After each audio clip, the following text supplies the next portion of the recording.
Alright guys, in this video I'm going to show you the Oculus Rift DK2 and how complicated this little machine is to set up. First of all, you will have a bunch of cables that you need to put in, and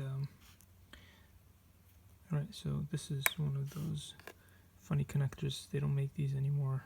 Now they're like much smaller than these. And this one was HDMI cable. So we'll put one of these in here. They're a little bit like those ones that you used to have for the old cameras and old phones. This one, I'm talking about this one here. And then you have this one here that goes into the headset on this part, and you also have a USB entrance over there.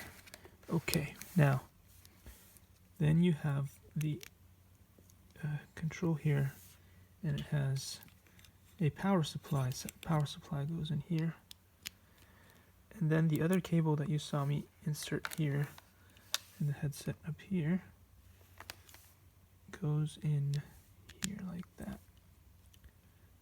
Alright, so after that you will be connecting the other side of the cable to your computer, one in the HDMI and one on the USB, and this one to the power.